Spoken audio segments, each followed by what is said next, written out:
Ibshirullahul bati al-fatihah. Iya, iya, tasama.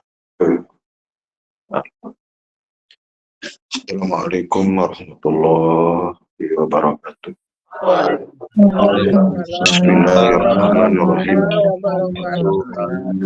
Alhamdulillahirabbil alamin. Wassalatu wassalamu ala asrofil anbiya'i wal mursalin. Sayyidina Maulana Muhammad wa ala alihi wa sahbihi ajma'in. Amma ba'du. Kepada pimpinan, Bapak-bapak penasehat, Bapak Paribadan, Bapak pengurus yayasan, Bapak pengurus perguruan, Bapak Ibu, para jamaah perguruan Universitas Bandi yang mengikuti zikir jahar online. Puji dan syukur kita sama-sama kita panjatkan kepada Allah Subhanahu wa Ta'ala atas limpahan rahmat, taufik, hidayah dan inayahnya kepada kita semua. Semoga amal ibadah kita ini senantiasa diberkati, diberikan rahmat dari ridhonya. Amin. Amin ya rabbal alamin. Ya Rabbal Alamin. Salawat dan salam kita aturkan kepada junjungan alam, junjungan Nabi besar Muhammad sallallahu alaihi wasallam. Allahumma shalli ala Sayyidina Muhammad wa ala alihi. Atas bimbingannya, petunjuknya, dan sebabnya yang kita selalu harapkan. Semoga kita dapat mengikutinya, mentaatinya secara zahir dan batin. Amin. Amin ya rabbal alamin. Alhamdulillah, walhamdulillah, la haula wala quwwata illa billah, bahwa pada malam ini ada puncak di dalam setiap minggu yang karena dikenal sebagai Sayyidul Ayam, Sayyidul Lail, itu penghulu. Itulah sebabnya di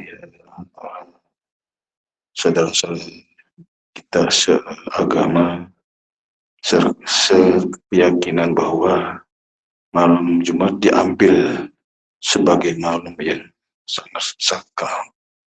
Tapi ada sebagian yang tidak mengambil bagian di pada malam-malam itu karena ada sesuatu atau mungkin ada pemahaman atau pandangan yang berbeda dalam pandangan, sehingga tidak menganggap sebuah malam yang begitu hebat atau yang begitu istimewa.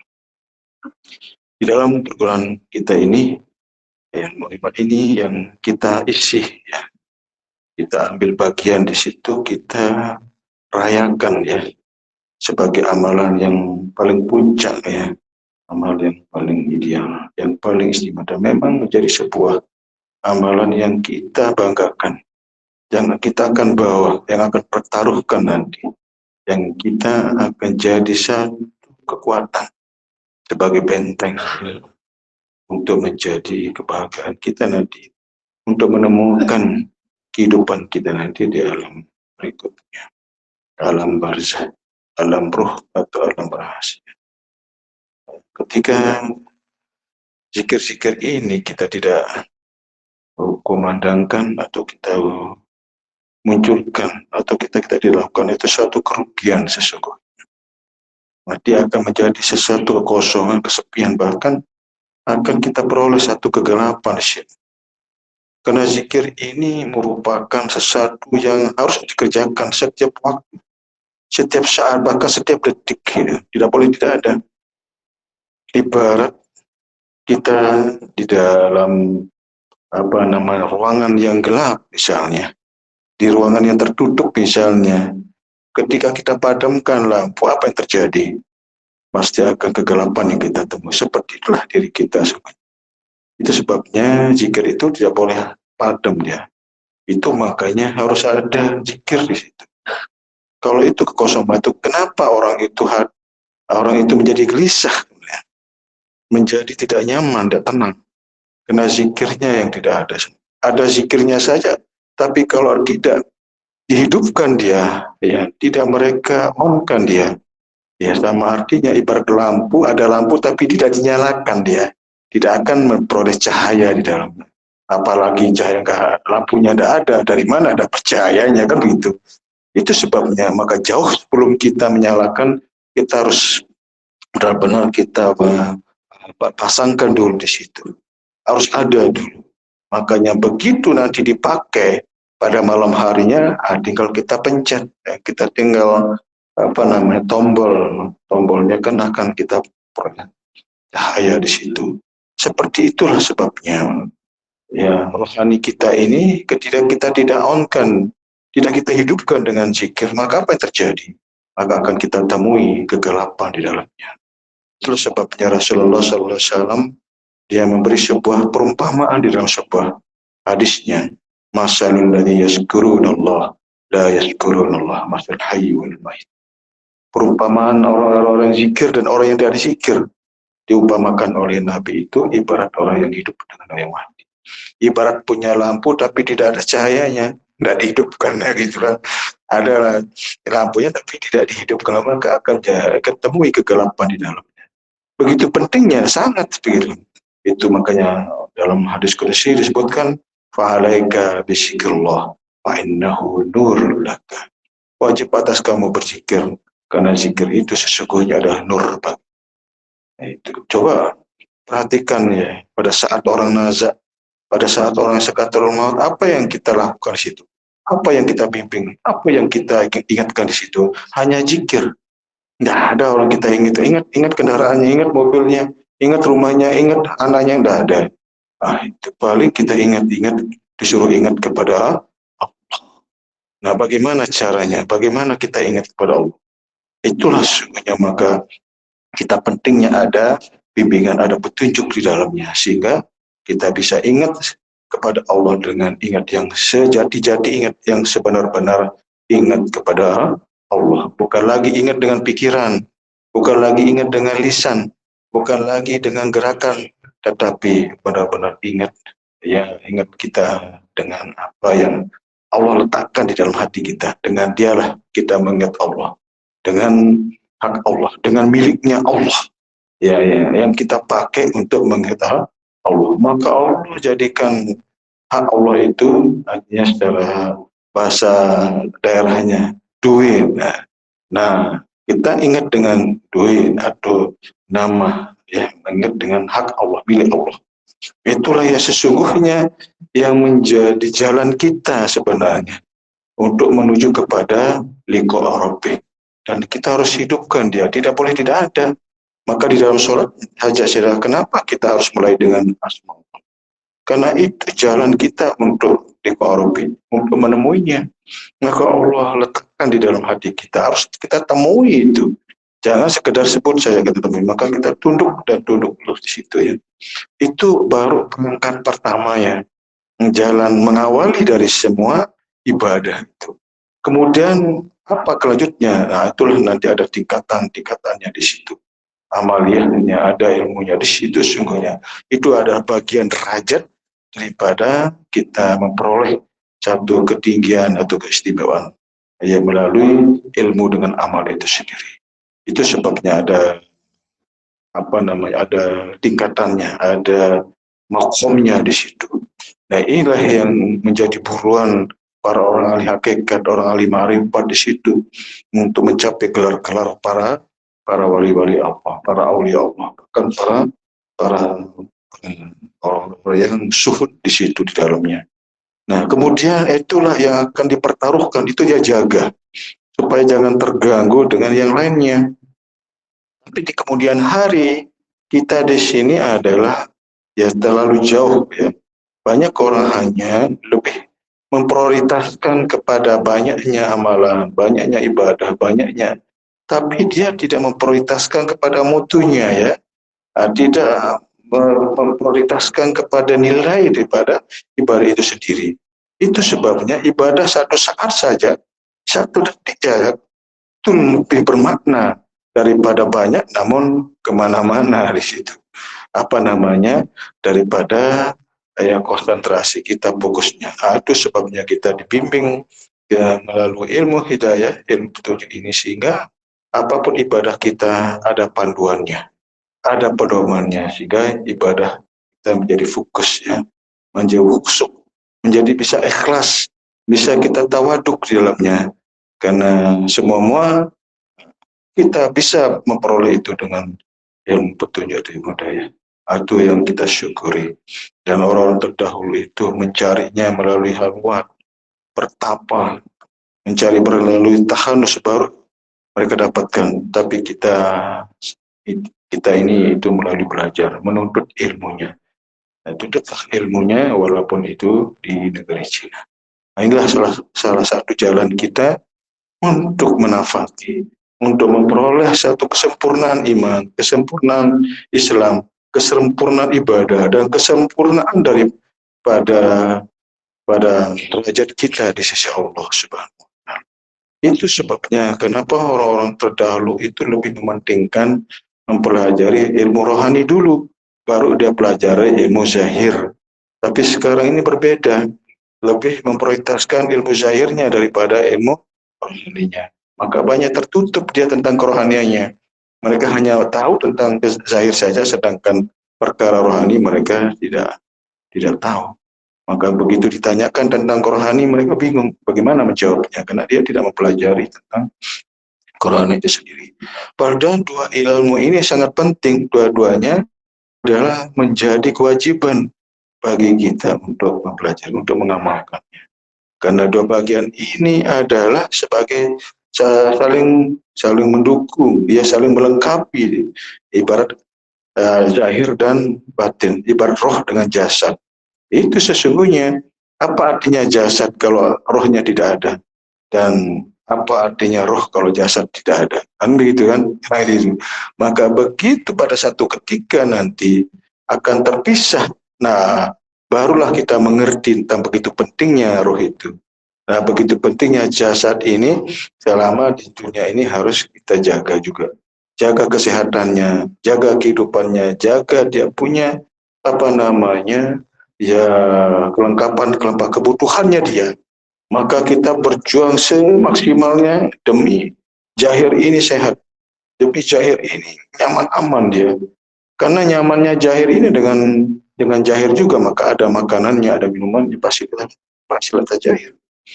Tapi apakah dengan semuanya mereka aman secara kerohanian? Tidak. Kerohanian ini tidak bisa terganggu tidak boleh terganggu, tidak boleh ya dengan hal-hal yang berkaitan dengan materi. Tidak mungkin dia ya. Itu berbeda wilayah dia. Berbeda ketumbukan. Makanya ada amalian khusus di situ. Seperti apa? Makanya ada syir, ada jahar itu, ada suluk di situ, ada halwat. Nah di situ mereka makanannya di situ. Maka begitu kita syir, begitu jahar, apa yang terjadi? Aman enggak? Sangat aman. Tentram enggak? Sangat tentram. Ketahuilah bahwa dengan zikir hati jadi tentram, hati jadi tenang, hati jadi adem dan sebagainya.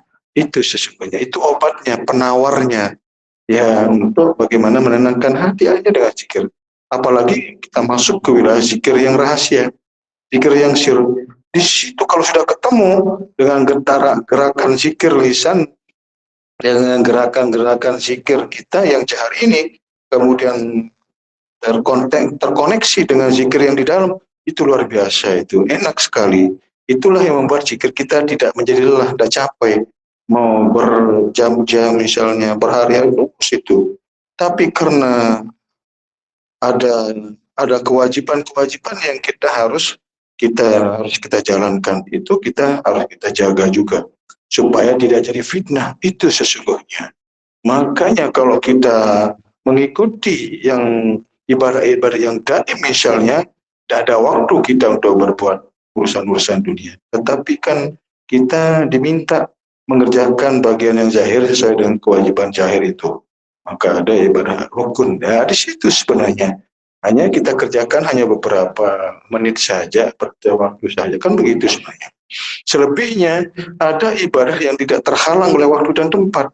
Dan itulah yang sesungguhnya yang saya katakan bahwa di ibadah sir itu. Ibadah yang selalu bisa terjaga, bisa terlaksana kapan dan di mana saja. Nah, tinggal kitalah yang memproteksi kita, kitalah yang harus mengambil bagian waktu kapan di mana gitu.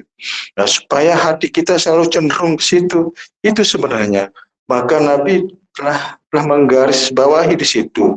Nanti pada akhir zaman nanti Islam itu banyak, tapi walaupun banyak itu tetapi dia lemah seperti buih yang ada di lautan. Banyaknya saja. Nah itu. Kenapa? Karena dia sudah terpaut hatinya kepada hal-hal yang dunia. Tidak lagi terpaut hatinya kepada Allah atau kepada kerohanian. Itu dia lupakan di situ. Nah itulah sebabnya Allah katakan, aku di dalam diri kamu, kenapa kamu tidak memperhatikan? Kan selalu ibadah itu selalu memperhatikan apa yang di depan kita kan, apa yang dilihat, apa yang didengar. Tetapi apa yang di dalam hati mereka lupakan. Karena tidak tahu juga apa yang di situ. Dan itulah rahasia Allah yang Allah rahasiakan di dalam hati hamba-hamba Allah yang Allah letakkan. Sesuatu ilmu yang dikenal dengan ilmu rahasia atau ilmu batin. Dan inilah orang-orang bisa dapatkan melalui hatinya, mereka temukan. Tapi kalau kita temui dari proses itu akan jadi kebimbangan. Apakah yang sebenarnya itu kita temui? Beranilah kita memastikan apa yang ditemukan itu yang sesungguhnya ada dia. Maka itulah pentingnya kita belajar kepada ahlinya. Tanyalah kepada ahlinya jika kamu tidak tahu. Itulah berbahayanya ya kita mengambil sikap, mengambil satu kepastian atau satu pendapat di situ. Nah, padahal itu di situ ada penempatan tersendiri dari setiap apa yang kita lihat, yang kita rasakan. Karena makom-makom rohani itu ada di situ. Bagaimana kita mendudukkan yang sebenar-benarnya? Itu yang sesungguhnya saya katakan. Ya bisa jadi menemukan ya zikir-zikir yang khusus di situ misalnya. Tapi di mana dan bagaimana meletakkannya itu sesungguhnya. Tapi kalau dia tidak tahu meletakkan itu kan jadi kebahayaan. Nah itu ya, walaupun dia tamu tapi mereka tidak tahu mendudukkan ya di situ. Itulah sebabnya kita dibimbing terus dibimbing. Makanya jangan dengan terlalu merasa sudah sampai, merasa dapat dan sebagainya. Terus kemudian kita hilang. Tidak lagi kita ada di halkah, tidak lagi ada pembaruan dan sebagainya. Seolah-olah sudah final dengan apa yang sudah. Ya belum. Sebelum ayat kita diambil oleh Allah, belum selesai urusan kita. Itu sesungguhnya ya. Nah, jadi begitu ada kesempatan-kesempatan ini supaya bagaimana mengakhiri akhir hayat itu benar-benar dalam kondisi yang sangat sempurna ya, sesuai dengan ilmu yang sempurna ya, sampai pada insan kamil latih batoropan itu, supaya sampai di situ dan kita ada di situ dan kita dapat merasakan keberadaan kita di itu sesungguhnya. Jangan sampai ilmunya sudah dapat tapi kita tidak di situ, gimana? Berbahaya, sangat berbahaya. Itulah yang saya ingatkan kepada jamaah. Walaupun kita sudah dibimbing tunjukkan, tapi hati kita tidak di situ. Allah menolak kita karena ada sesuatu hal yang mereka lakukan, sesuatu hal yang tidak bagus atau tidak mereka memperhatikan. Nah, itu mereka tertolak nanti di situ. Itu harus kita jaga ya. Nah, itu yang harus kita hati-hati.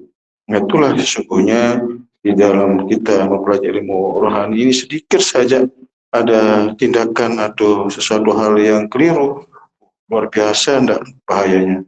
Ibarat kita ini pakai kendaraan pesawat, ketika dia ada masalah di situ jatuh, apa yang terjadi? Oh, hancur lebur di situ. Itu yang maksud. Maka saya jauh sebelumnya saya katakan bahwa ketika kita sudah menerima, ikuti sesuai dengan yang ditunjukkan. Jangan kurangi, jangan lebihkan, ikuti. Nah, coba perhatikan di dalam kita pembaharuan waktu tawajuh, ada enggak hal-hal yang kita masukkan di situ, pemahaman-pemahaman yang lain? Justru saya lebih khawatir dan lebih takut, soalnya karena itu menjadi sebuah tanggung jawab ketika kita menunjukkan hal-hal yang tidak baik, tidak benar. Itu sesungguhnya saya katakan, makanya apa yang kita peroleh dari para mursyid-mursyid terdahulu, dan itu juga yang kita lakukan, tidak mengurangi dan tidak melebihkan, kan itu sebenarnya. Jadi jamaah-jamaah juga yang senior, yang sudah mengikuti daripada pelajaran Datuk Guru ya, apa yang sudah kita terima, dan itu pun juga kita terima ya sekarang ini, dan juga jamaah-jamaah juga mengetahui hal itu dalam perkara-perkara bimbingannya, petunjuknya. Tapi ada hal-hal yang lain, misalnya dari penjabarannya, dari pemahaman itu, untuk lebih mempermudah kita untuk mengerti, untuk memahami. Itulah pentingnya kita ngambil beberapa hujah di situ. Ada rujukannya, oh, ini ada dalilnya. Itulah yang saya petik dari beberapa kitab, dari beberapa Al-Quran maupun hadis itu. Supaya ketika orang menanyakan tentang ilmu ini, ada jalan kita menjelaskan, itu saja sebenarnya ya. Tapi dari hal petunjuk itu betul-betul murni di situ ya. Sesuai yang sudah kita terima dari para guru-guru dari sebelumnya ya. Itu sekali lagi bahwa semoga jamaah-jamaah ini selalu merapat, dekat, dan selalu ikuti sesuai dengan apa yang kita sudah terima dari Bapak Guru ya. Itu sebabnya supaya kita tidak beda dari pelaksanaan dari satu badal kepada yang lain, kan adanya ini yang kita sangat-sangat kita sesali kalau itu terjadi. Tapi kalau itu dilakukan, silakan, kita di luar tanggung jawab terhadap apa yang kita sudah sampaikan ya. Demikian kurang lebihnya, wabillahi taufiq, wassalamualaikum warahmatullahi wabarakatuh.